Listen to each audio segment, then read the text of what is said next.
Shalom, senang kembali bersama dengan saudara dalam program Deep Talk with Pase di penghujung minggu ini, di hari Jumat malam.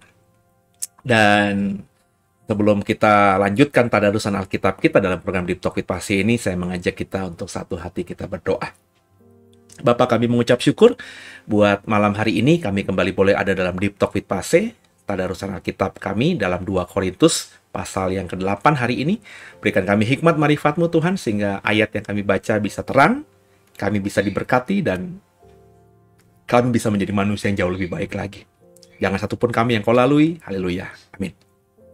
Bapak Ibu, saya berharap semua dalam kondisi sehat, ya, belajar bersyukur dalam segala hal. Kalau ada masalah dalam sepanjang minggu yang barusan kita lewati, anggap saja itu adalah sesuatu yang bisa membuat kita semakin dewasa lagi ke depannya.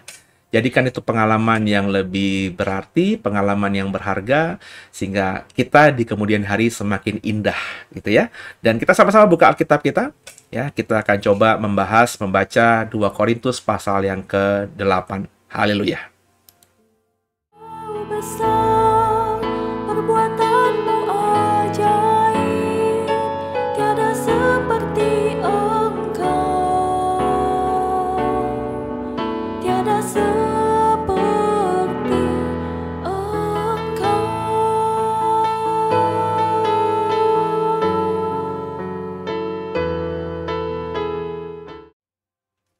Ya, ada bantuan di layar saudara. Saya siapkan 2 Korintus pasal 8, pelayanan kasih, ya. Kita akan coba membacanya dari ayat yang pertama bersama-sama, ya.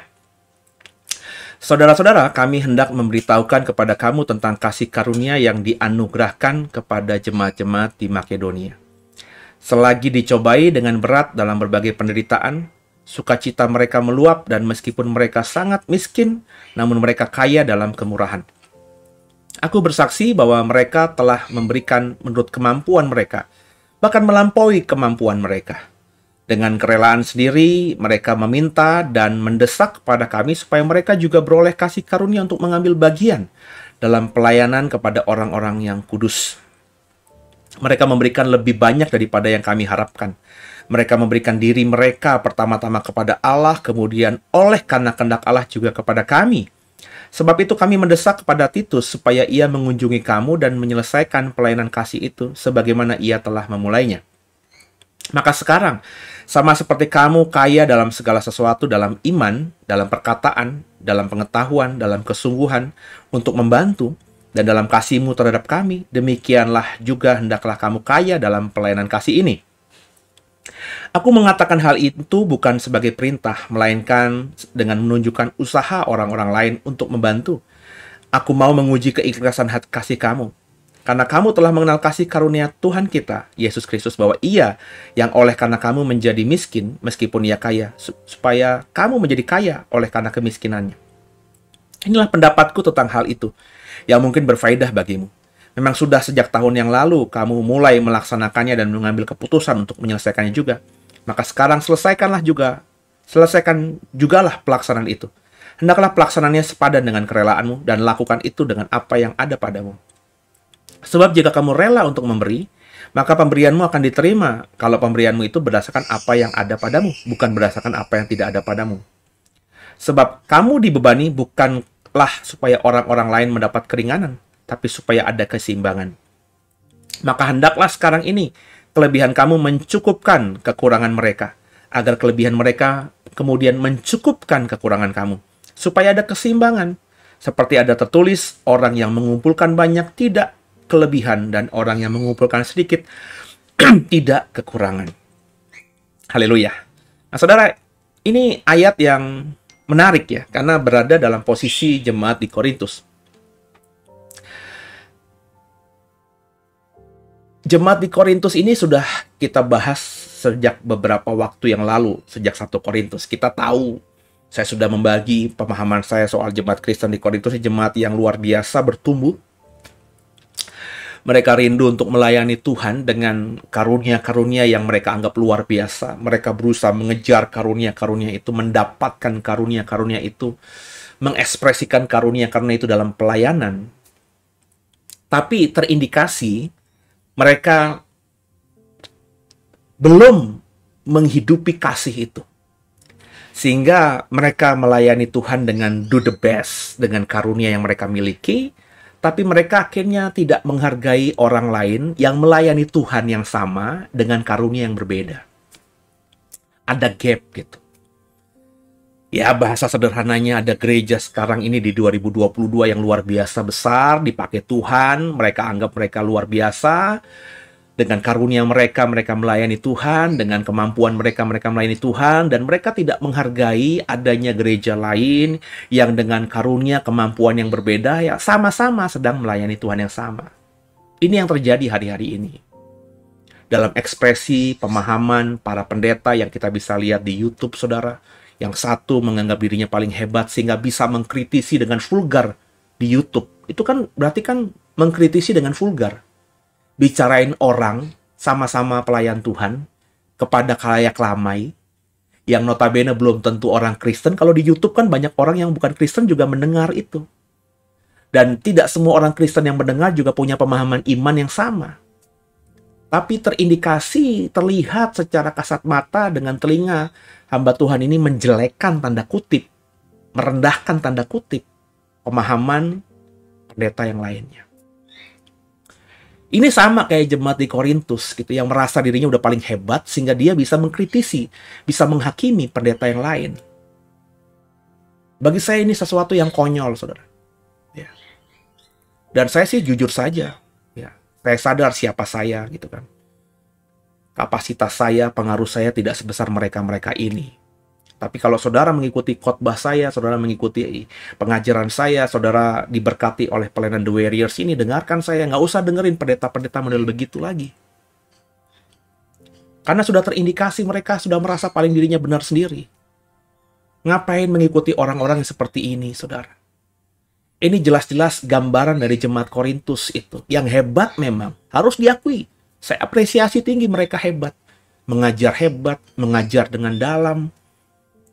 Jemaatnya juga saya percaya diberkati, tapi mereka masih punya sifat keegoannya, selfishnya. Merasa dirinya paling hebat sendiri. Dan itu bukan cerminan seorang yang menjadi pengikut Kristus. Orang yang mengikut Yesus itu ciri khasnya adalah menanggalkan dirinya. Pikul salib, sangkal diri, itu jelas-jelas kata Yesus kalau mau ikut aku. Maka kalaupun dia mengajar saja. Tanpa harus mengkritisi, tanpa harus merendahkan pendeta lainnya. Kecuali memang ada orang yang mengaku pendeta terus mengajarkan sesuatu yang sesat. Yang jelas-jelas salah. Yang jelas-jelas semuanya yang diajarkan itu tidak sesuai dengan pemahaman kekristenan. Dan jelas-jelas dia menentang Yesus sebagai Tuhan Juru Selamat. Dan dia jelas-jelas mengajarkan agar orang Kristen yang mau mengikut dia itu berjalan dalam dosa, menghidupi dosa, menikmati dosa, menyembah Satan. Nah, ini baru boleh kita kritisi, kita hakimi kalau perlu. Tapi kalau hanya soal perbedaan tafsir, ya ngapain, saudara? Ya, ini persis kayak jemaat Korintus. Yang kata Paulus, kalau kita baca dari 1 Korintus, mereka hebat semuanya, tapi mereka nggak punya kasih. Sehingga menganggap diri mereka yang paling hebat, yang lainnya tidak hebat.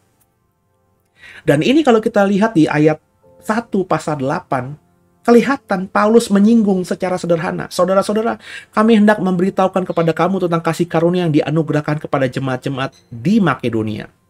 Selagi dicobai dengan berat dalam berbagai penderitaan, sukacita mereka meluap, dan meskipun mereka sangat miskin, namun mereka kaya dalam kemurahan. Ini mengkritisi jemaat Korintus, saudara.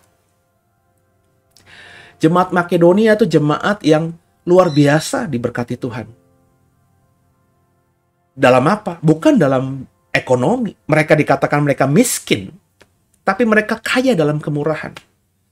Mereka mungkin secara karunia tidak sehebat jemaat di Korintus, tapi mereka rindu untuk mengungkapkan, mengekspresikan kasih mereka yang dengan sukacita mereka bagikan kepada orang lain, dalam hal ini kepada orang-orang kudus, kepada Paulus, kepada hamba-hamba Tuhan lainnya. Ini yang tidak dimiliki oleh jemaat Korintus. Sehingga kalau kau sudah mengikuti sepanjang minggu ini, jemaat Korintus itu kurang apanya? Hebat semuanya. Tapi dalam tadarusan beberapa hari yang lalu, saya bilang, di pasal-pasal sebelum pasal 8 ini, Paulus berkata, aku sudah membuka hatiku lebar-lebar buat kamu. Aku sudah menempatkan kamu di hatiku yang paling dalam, tapi kamu tidak begitu.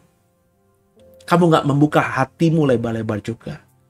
Ini seperti, bertepuk sebelah tangan gitu. Paulus satu sisi bahagia melihat pertumbuhan jemaat di Korintus, ya.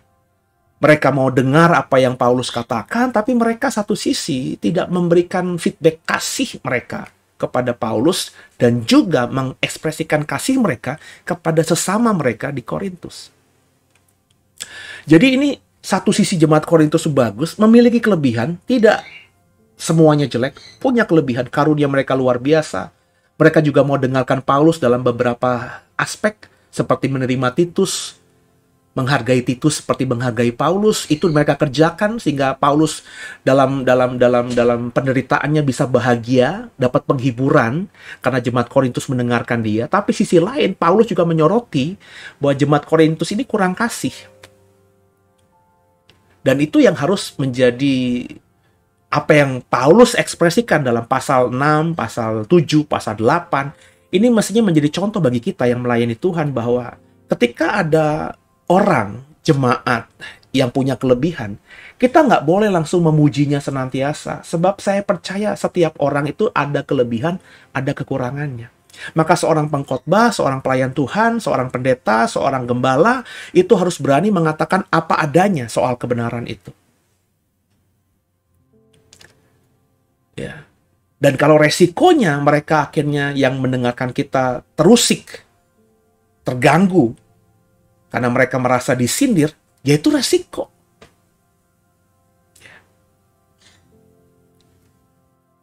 Saya adalah orang yang sangat berprinsip bahwa pernikahan dalam Tuhan, apapun alasannya, tidak bisa diceraikan manusia. Ya. Saya punya pengalaman, bukan jemaat, tapi orang sudah beberapa kali hadir di The Way. Cukup dekat dengan saya. Secara pribadi saya kenal mereka. Sudah saya layani dalam konseling. Karena mereka ada masalah keluarga yang cukup parah kalau bagi saya, tapi bisa diperbaiki. Nggak ada masalah besar yang tidak bisa diperbaiki dalam iman kita kepada Tuhan. Karena Tuhan bisa mengubahkan kalau kita mau. Ketika dilayani, dipulihkan Tuhan, hidup kembali bersama suami istri, menghargai satu dengan lainnya, pulang bareng. Tapi nggak lama kemudian saya dapat kabar ribut.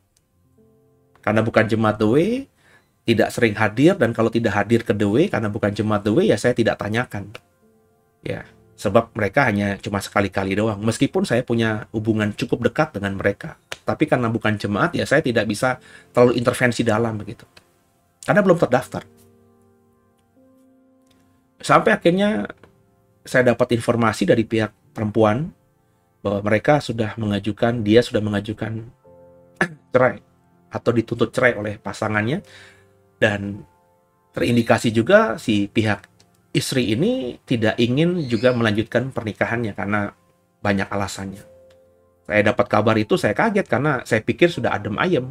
Ternyata mereka sudah sampai pada pengadilan agama untuk pengajuan cerai. Dapat kabar dari istri itu, saya langsung hubungi suaminya. Kenapa bisa begini? Dia jelaskan argumentasinya dia. Nggak pernah bisa berubah, Pak. Begini, gini. Akhirnya saya bilang sama suami istri dalam kesempatan yang berbeda, karena tidak lagi bisa dipersatukan. Ya sudah, saya mau bilang apa? Sebagai teman, sebagai sahabat, sebagai hamba Tuhan, kalau kau anggap saya hamba Tuhan, bahwa saya mengatakan bahwa tidak ada perceraian di hadapan Tuhan. Yang sudah Tuhan persatukan tidak bisa diceraikan manusia. Ketika kalian berdua masing-masing memutuskan mau cerai, itu berarti tanggung jawab kalian. Kalian harus sadar, kalian berdosa, kalian salah karena melanggar firman Tuhan. Tapi kalau kalian nanti dalam keputusan kalian, dan kalian mau bertobat, minta ampun sama Tuhan, dan kemudian nanti Tuhan berbelas kasihan sama kalian, ya saya nggak tahu, karena itu hak prerogatifnya Tuhan. Siapa tahu nanti meskipun kalian salah, kalau kalian bertobat, kalian bisa diampuni Tuhan dan hidup kalian ke depan bisa jauh lebih baik. Ya, maka saya mendoakan mereka agar mereka ke depannya semakin takut akan Tuhan. Selesai ya. Keputusannya jelas, mereka berpisah. Secara pengadilan agama, ada surat cerai dari negara. Tapi dalam iman Kristen kan tidak. Nah, si suami nggak pernah nongol, nggak pernah datang ke gereja setelah peristiwa itu, tapi si sang istri beberapa kali pernah datang ke gereja dan bilang, Pak, saya mau berjemaat di The Way saja. Ya silahkan, karena saya menerima siapa saja.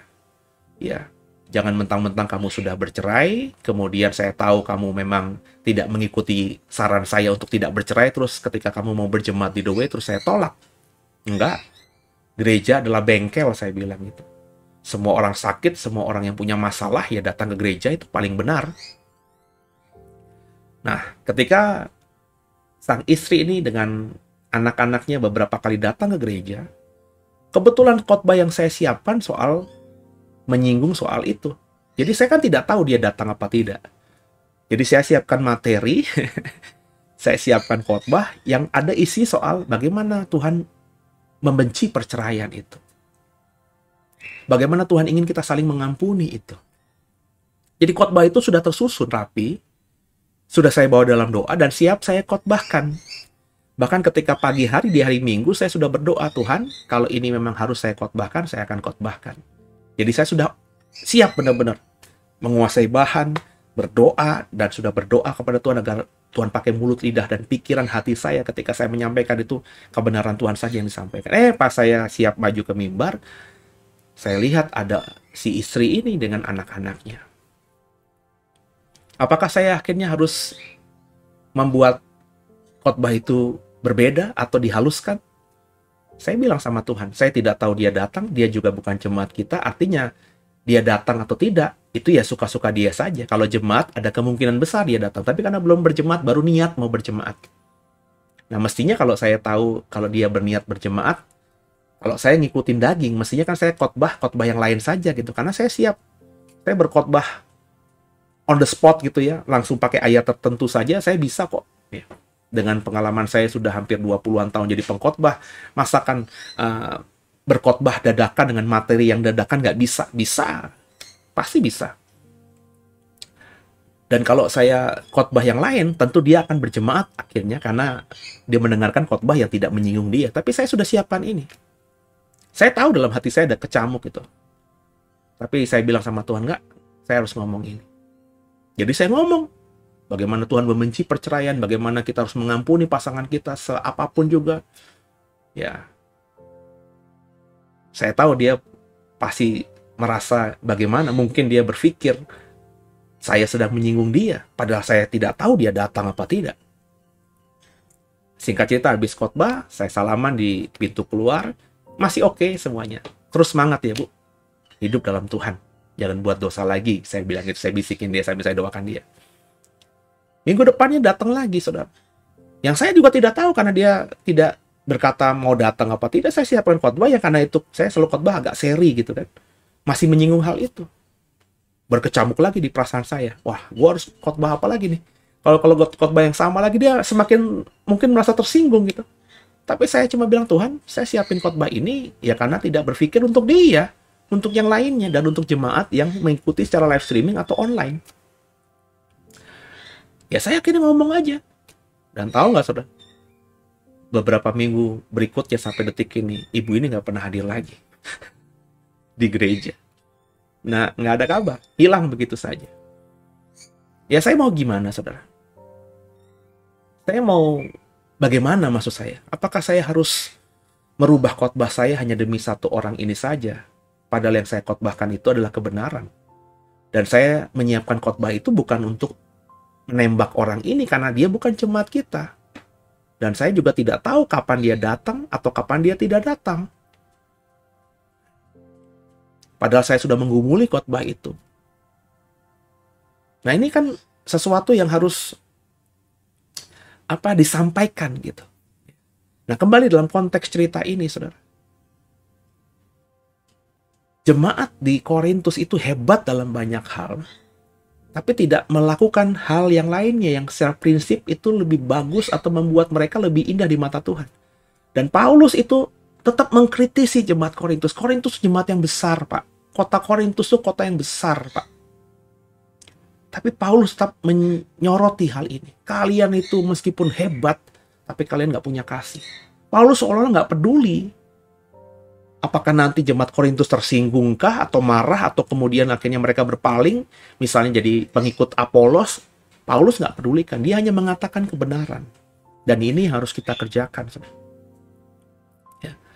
Jemaat di Korintus terindikasi dalam ayat di pasal 8 ini. Mereka tidak bisa mengekspresikan kasih atau mereka mungkin juga belum punya kasih. Sehingga kata Paulus, dengan jemaat-jemaat lain di Makedonia, kalian itu ketinggalan. Jemaat yang lain itu meskipun miskin, mereka kaya dalam kemurahan. Mereka berlomba-lomba, bahkan melakukan perbuatan kasih melampaui kemampuan mereka.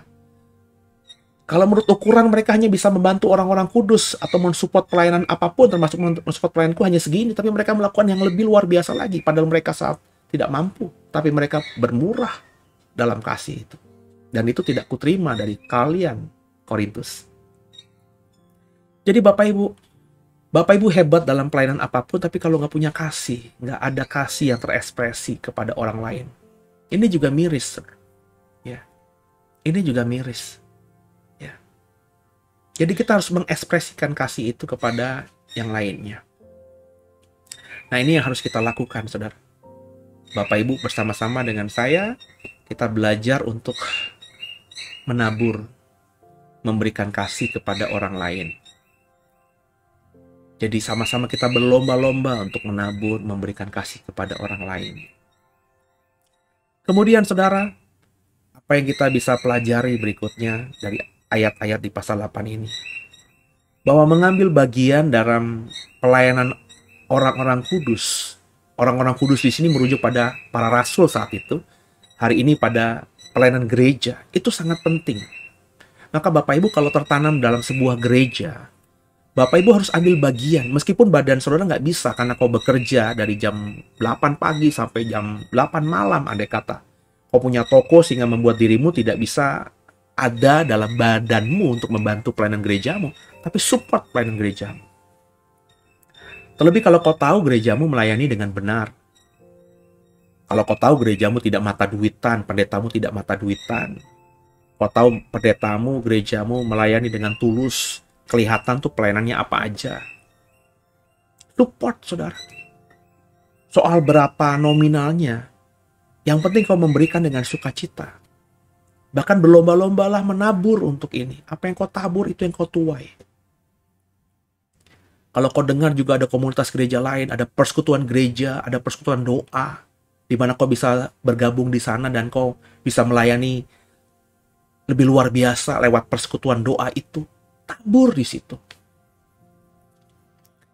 Jadi jangan jadi orang Kristen yang hebat dalam pelayanan, tapi soal memberi, soal menabur, ini tidak pernah terlihat. Dan inilah sakitnya gereja. Gereja itu bukan saja gedung, organisasi, tapi kita orang Kristen. Yang ketika membangun diri, membuat sesuatu untuk diri, kita bisa yang wow. Tapi ketika untuk menabur bagi orang lain, kita hanya memberi yang biasa. Hatinya Daud itu mestinya sampai kepada kita dan kita hidupi. Daud itu tinggal di istana yang mewah dan dia berkata kepada Tuhan berkali-kali, masakan aku hidup di istana yang megah, sedangkan kau hanya di tenda. Maka Daud itu berusaha untuk membangun rumah Tuhan, tapi Tuhan cegah. Karena tangannya Daud yang berlumuran dengan darah itu. Tapi Tuhan bilang, aku tidak inginkan kamu membangun rumahku, tapi nanti anakmu yang akan membangun. Maka Daud ketika menyadari hal itu, apakah dia putus asa dan berhenti? Tidak. Dia mulai kumpulkan kayu-kayu itu. Dia mulai kumpulkan relasi-relasi itu dengan raja-raja yang pembesar-pembesar bangsa-bangsa lain. Menceritakan tentang mimpinya membangun kuil bagi dewanya, bagi Adonai. Tolong nanti anakku ketika mau membangun bait Allah bagi Adonai, kalian bantu ya. Maka kalau Bapak Ibu perhatikan, ya, raja apa namanya? Kok tiba-tiba ngeblank ya. Yang menguasai pohon-pohon aras di Lebanon, Hiram atau Raja Hiram ya, saya lupa tiba-tiba ngeblank. Itu ketika Salomo membangun bait Allah, dia memberikan kayu-kayu aras Lebanon yang terbaik itu kepada Salomo. Karena raja ini bersahabat dengan Daud, dan Daud menyampaikan mimpinya itu, nanti anakku yang akan bangun, tolong bantu dia. Daud tidak nyaman dengan kemewahan yang dia miliki, sedangkan Tuhannya hanya ada dilindungi kemah suci. Nah, saya mengajak kita untuk punya hati yang seperti ini. Sekali lagi, itu bukan bicara mengenai nominal. Kalau kau bisa memberi nominal yang besar, itu bagus. Tapi kalau kau baca ayat-ayat tadi, jemaat di Makedonia itu jemaat yang miskin. Tapi mereka memberi lebih banyak daripada yang mereka mampu beri. Berarti kalau kita mengerti ini, nilainya mungkin tidak sebesar yang kita bayangkan. Tapi jelas meskipun nilainya itu kecil, nominalnya kecil, tapi itu jauh dari kemampuan jemaat Makedonia. Jadi di sini bukan bicara soal nominal. Tapi bagaimana jemaat-jemaat di Makedonia itu berusaha memberi yang terbaik. Dan belajarlah memberi yang terbaik kepada Tuhan. Di hari Minggu, ketika kau memberikan persembahan syukurmu, beri yang terbaik kepada Tuhan. Berusahalah beri yang terbaik kepada Tuhan. Saya selalu mengatakan jangan datang kepada Tuhan dengan tangan hampa, beri yang terbaik kepada Tuhan.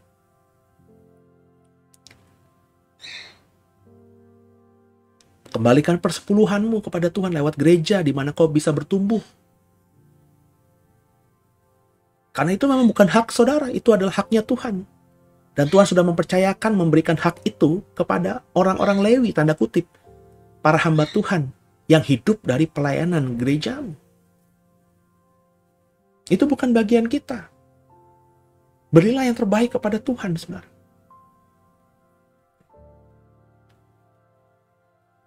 Sekali lagi, kalau Bapak Ibu ikuti, nanti mungkin saya akan bikin seri khotbah soal persepuluhan. Itu bukan masalah matematik 1/10.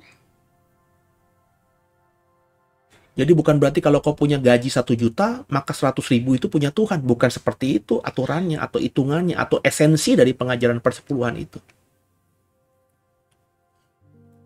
Masakan punya Tuhan hanya 10%? Bukankah Tuhan berkata, persembahkanlah seluruh hidupmu?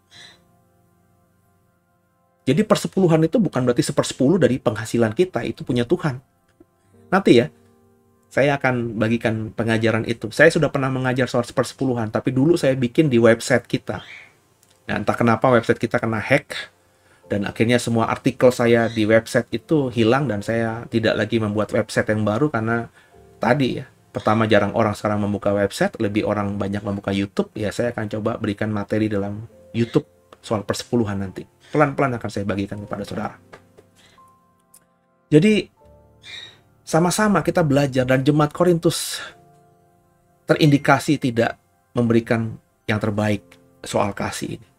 Ya. Mereka tidak mau memulai bahkan. Mereka menganggap dengan pelayanan mereka, dengan karunia mereka itu sudah cukup. Ya. Padahal Paulus mengatakan, hendaklah kamu juga kaya dalam pelayanan kasih ini. Kalau kita baca ayat 8, aku mengatakan hal itu bukan sebagai perintah, melainkan dengan menunjukkan usaha orang lain untuk membantu. Aku mau menguji keikhlasan kamu. Bukan perintah, tapi sebaiknya dilakukan. Sebab orang yang melayani Tuhan, orang yang hidup dalam kasih karunia Tuhan itu akan menjadi orang yang miskin di hadapan Tuhan. Berbahagialah orang yang miskin di hadapan Tuhan. Orang melihat kita miskin, tapi sebenarnya kita kaya. Jangan sebaliknya. Saya kemarin baca di koran, ada seorang pengemis yang pekerjaannya mengemis, tapi dia punya penghasilan atau punya uang di bank sekitar 400-500 juta rupiah. Ini bahkan nilai aset cairnya di bank jauh lebih banyak daripada saya. Tapi dia berprofesi sebagai seorang pengemis. Dia menampilkan diri miskin padahal dia kaya. Saudara, lebih baik, saudara, kita biasa-biasa saja tapi kita menabur. Nah, orang ini menampilkan dirinya miskin tapi terus berharap banyak dari orang. Padahal kekayaan dia cukup besar, jauh lebih besar daripada banyak orang yang bekerja di luar sana. Jadi saudara, ayo sama-sama kita menjadi orang yang kaya dalam memberi. Sebab apa yang kau tabur tidak akan sia-sia. Percaya sama saya.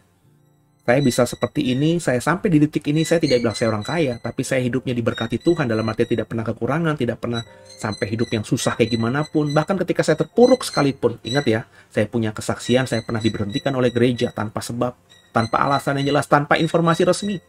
Tiba-tiba diberhentikan gitu aja. Selama 3 bulan saya tidak punya penghasilan apa-apa. Tapi dalam pengalaman saya, Tuhan pelihara saya dengan caranya yang ajaib. Tuhan kirimkan malaikat-malaikatnya. Bukan malaikat dalam bentuk roh, tapi manusia-manusia yang Tuhan berikan hati untuk mengasihi saya. Sehingga selama 3 bulan itu saya justru semakin diberkati Tuhan. Tanpa harus bergantung pada gereja lama saya. Itu yang membuat saya akhirnya bisa mempercayai bahwa hidup dalam Tuhan itu begitu indahnya. Jadi belajarlah memberi. Dan saya bisa seperti ini karena saya juga menabur. Saya bukannya sombong ketika saya belum jadi pendeta besar, belum punya penghasilan yang mantap, saya sudah belajar menabur. Sejak saya punya penghasilan sebagai seorang pelayan Tuhan, saya berkhotbah sebagai seorang pengkhotbah di gereja besar, ada persembahan kasih yang rutin saya terima setiap saya khotbah, dan itu cukup di luar, jauh lebih besar daripada kebutuhan saya. Saya bagi kepada pendeta-pendeta di daerah. Saya masih ingat banget kok. Ya, ada sekitar belasan hamba Tuhan di daerah yang saya bantu setiap bulannya. Masing-masing sekitar 300.000, 250.000. Jadi apa yang saya tabur dalam konteks saat itu, berarti itu sejak hampir belasan 20 tahun yang lalu, itu nilai yang cukup besar sebenarnya. Tapi bagi saya sebagai seorang pelayan Tuhan yang dipercaya Tuhan untuk melayani di kota Jakarta, itu nggak ada apa-apanya. Ya, menabur 200.000, 300.000 itu, maafkan saya bukannya sombong, tapi kalau di Jakarta itu sekali makan saudara dengan istri dan anak-anak, bahkan lebih, bahkan kurang. Ya. 300.000 itu makan di McD ya cuma bisa buat, kalau makan kenyang satu orang bisa 75.000 kan saudara. Paket aja udah hampir 50.000. Kalau kita nambah beli kopi, kalau kita nambah beli es krim konnya, sundae-nya, ya masing-masing 75.000. Berarti 4 orang 300.000. Tapi 300.000 zaman itu, kalau saya tabur bagi hamba Tuhan di kampung, itu bisa menghidupi dia mungkin seminggu. Dan itu saya kerjakan bertahun-tahun. Saya baru ngomong sekarang aja. Kenapa? Karena supaya orang terinspirasi. Supaya orang tahu bahwa saya sekarang ini begini karena dulu saya mengerjakan hal itu. Ya. Ayo sama-sama kita belajar, saudara. Belajar memiliki kasih, belajar menabur. Sebab apa yang kau tabur itu tidak akan sia-sia. Orang yang mengumpulkan banyak tidak kelebihan, orang yang mengumpulkan sedikit tidak kekurangan. Seperti orang Israel di padang gurun. Ya. Ngumpulin mana banyak, ya kalau ngambilnya kebanyakan, mananya akan hancur, busuk. Baca cerita itu. Pokoknya kata Musa, kumpulkanlah yang cukup bagimu, kebutuhan yang cukup bagimu dan seisi keluargamu. Jangan berlebih. Sebab dikumpulkan berlebih karena kerakusanmu juga akan sia-sia. Maka kalau sekarang kita diberkati secara materi dengan gaji bulanan yang jauh lebih besar daripada yang kita keluarkan. Haleluya. Dan mulailah kelebihan itu kita bagi. Saya tidak bilang harus atau wajib, tapi sesuai dengan hatimu yang Tuhan taruhkan di hatimu. Mulai bagikan itu. Mungkin kau bisa menjadi donatur di panti asuhan yang memang kau tahu panti asuhan itu pengurusnya tulus, masih terbatasi dengan support atau donatur dari orang-orang yang lainnya. Kau mungkin bisa bantu panti-panti yang menampung orang-orang yang ODGJ. Kau mungkin bisa menabur bagi pelayanan-pelayanan gereja yang di pedalaman, di pelosok-pelosok. Jadi ayo sama-sama kita belajar, saudara. Belajar untuk menabur itu. Menabur itu kan tidak perlu taruh nama. Ya, jadi kirimkan saja, tahu rekeningnya tinggal kirim. Zaman sekarang kan canggih, no name juga bisa. Ya, kalau pakai scan barcode, ya, itu nggak mungkin kita ketahuan siapa yang menabur. Jadi kau menabur berapa saja, hanya kau dan Tuhan. Dan itu jauh lebih bagus. Sama-sama kita menjadi orang yang menyadari ini. Bahwa sekalipun kau kumpulkan yang banyak itu dan kau hanya simpan untuk dirimu sendiri, nanti kita mati pun tidak akan berdampak apa-apa. Saya menemukan banyak orang kaya yang mengumpulkan hartanya banyak. Dia berpikir anak cucunya bisa hidup diberkati. Saya menemukan bukan cuma satu keluarga yang akhirnya belum sampai pada generasi kedua. Di generasi pertama, di anaknya, di level anak mantunya, mereka sekarang sudah hidup susah. Yuk sama-sama kita jangan mengulangi ini terjadi atas keluarga kita. Titus diutus ayat 16. Syukur kepada Allah yang oleh karena kamu mengaruniakan kesungguhan yang demikian juga dalam hati Titus untuk membantu kamu. Memang ia menyambut anjuran kami, tapi dalam kesungguhannya yang besar itu, ia dengan sukarela pergi kepada kamu. Bersama-sama dengan dia, kami mengutus saudara kita yang terpuji di semua jemaat karena pekerjaannya dalam pemberitaan Injil. Dan bukan itu saja, ia juga telah ditunjuk oleh jemaat-jemaat untuk menemani kami dalam pelayanan kasih ini. Yang kami lakukan untuk kemuliaan Tuhan dan sebagai bentuk kerelaan kami. Sebab kami hendak menghindarkan hal ini, bahwa ada orang yang dapat mencela kami dalam hal pelayanan kasih yang kami lakukan dan yang hasilnya sebesar ini. Karena kami memikirkan yang baik bukan hanya di hadapan Tuhan, tapi juga di hadapan manusia. Bersama-sama dengan mereka kami utus seorang lain lagi, yaitu saudara kita yang telah beberapa kali kami uji dan ternyata selalu berusaha untuk membantu. Dan sekarang ia makin berusaha karena besarnya kepercayaannya kepada kamu. Titus adalah temanku yang bekerja bersama-sama dengan aku untuk kamu. Saudara-saudara kami yang lain itu adalah utusan jemaat-jemaat dan suatu kemuliaan bagi Kristus. Karena itu tunjukkanlah kepada mereka di hadapan jemaat-jemaat bukti kasihmu dan bukti kemegahanku atas kamu. Nah ini ayat yang memang harus menjadi koreksi. Setelah tadi di atas saya mengajar saudara berdasarkan Paulus mengajar jemaat Korintus untuk punya kasih, untuk belajar memberi.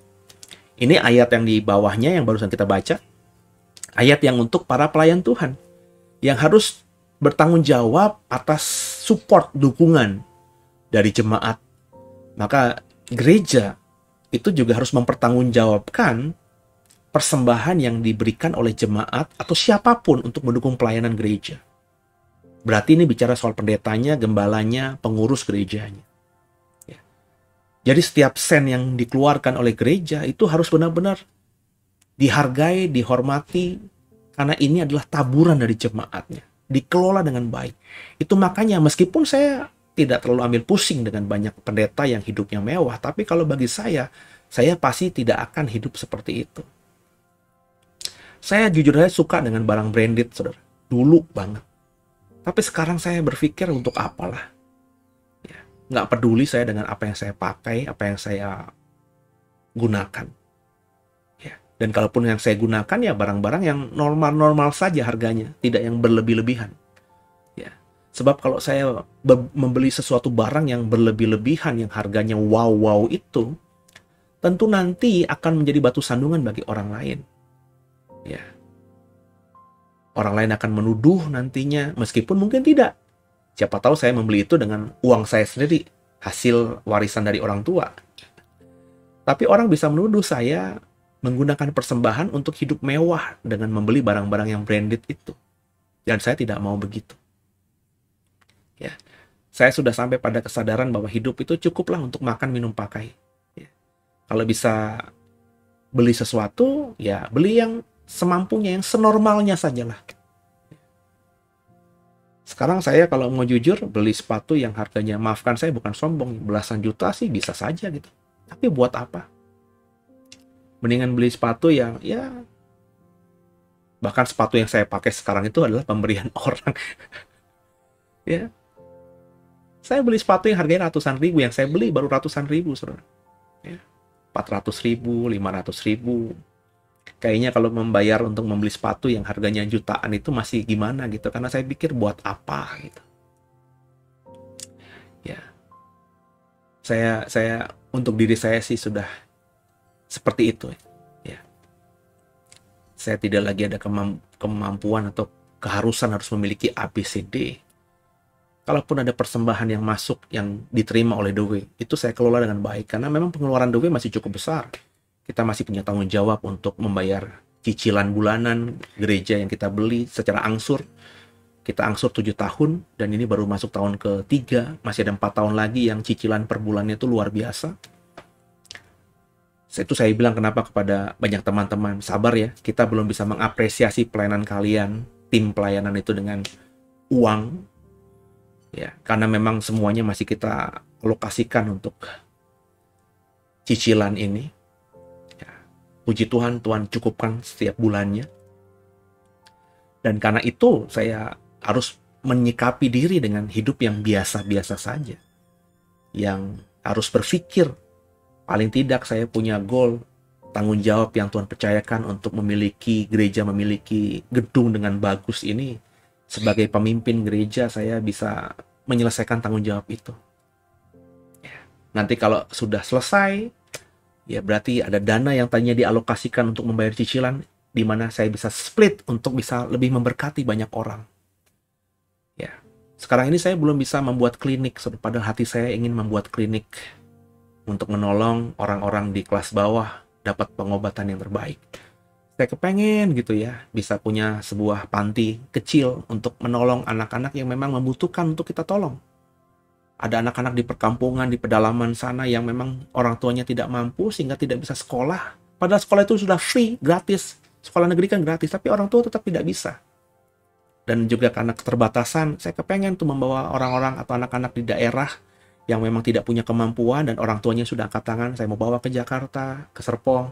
Terus komunitas kami sekolahkan, diajar spiritualnya, ada bapak rohaninya, ada ibu rohaninya, sekolah yang benar. Nanti kalau jadi orang, mereka jadi orang yang berhasil, yang tentu punya utang budi, akhirnya menjadi orang yang berhasil, yang memberkati banyak orang. Tapi hari-hari ini belum bisa kami lakukan jujur itu, karena tanggung jawab gereja masih besar untuk membayar ini. Tapi mimpi itu sudah saya bagikan kepada rekan-rekan yang lain, supaya mereka paling tidak membawa dalam doa. Dan sekarang saya bagikan kepada saudara supaya saudara mendukung dalam doa. Nah, kalau saudara gerejamu, pendetamu hari ini seperti itu, support. Ya, support dengan sungguh.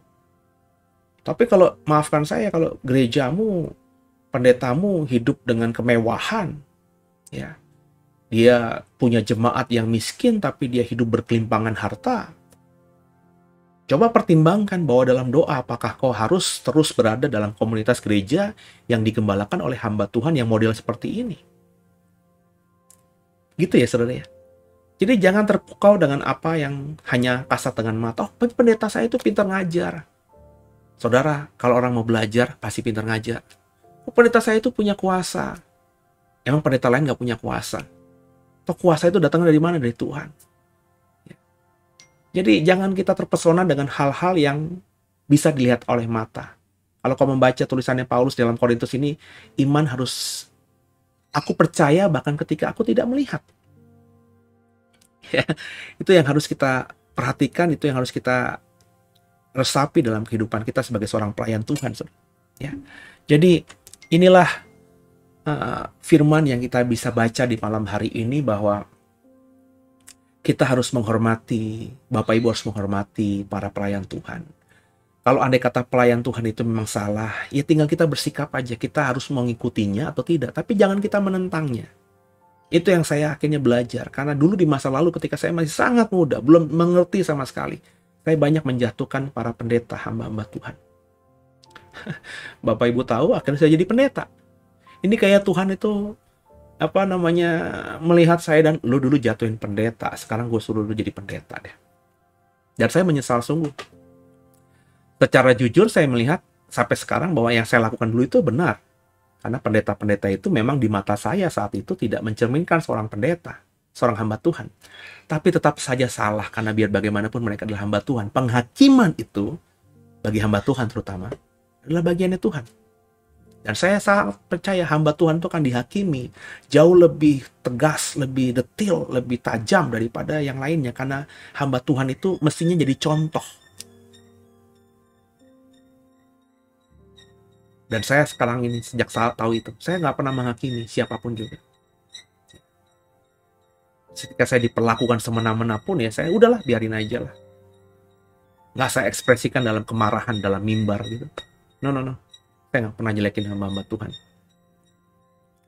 Tapi saya juga mengajar saudara untuk pintar, untuk bijaksana. Kita sebagai manusia itu kadang-kadang tergoda untuk menilai, menghakimi. Itu manusia, saudara.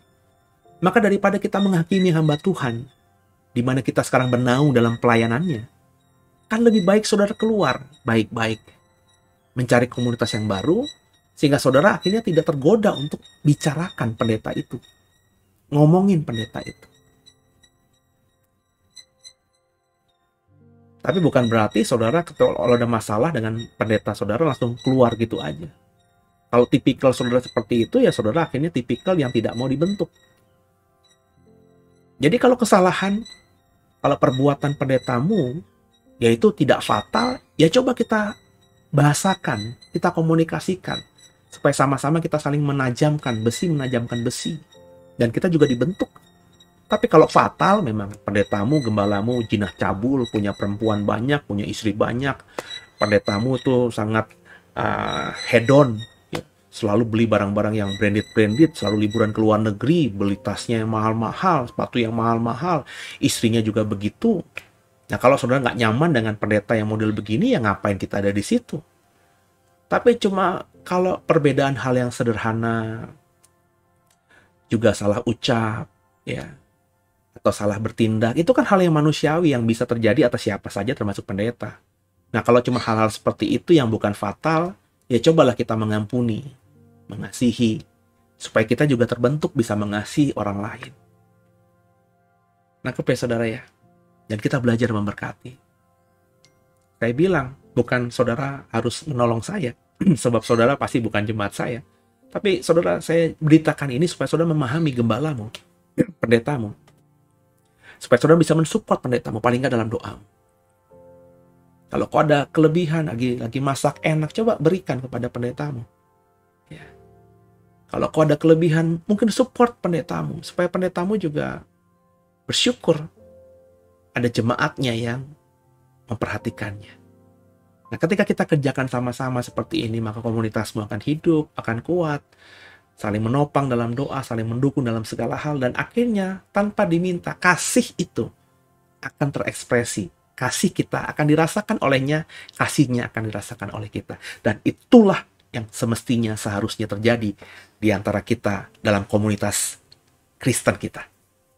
Semoga dipahami, dan semoga masing-masing kita bisa menjadikan komunitas Kristen kita, gerejamu, atau komunitas Kristenmu, persekutuan doamu, menjadi persekutuan doa, menjadi gereja yang benar-benar saling mengasihi.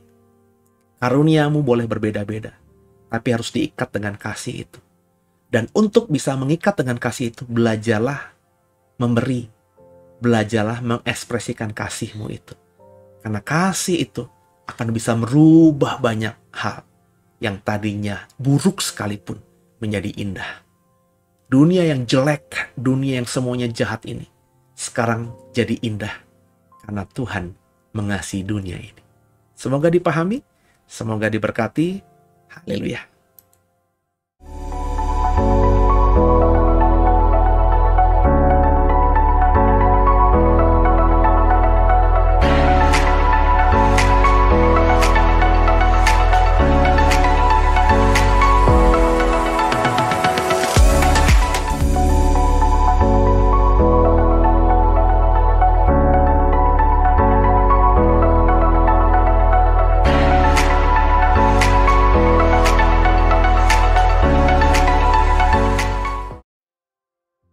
Haleluya.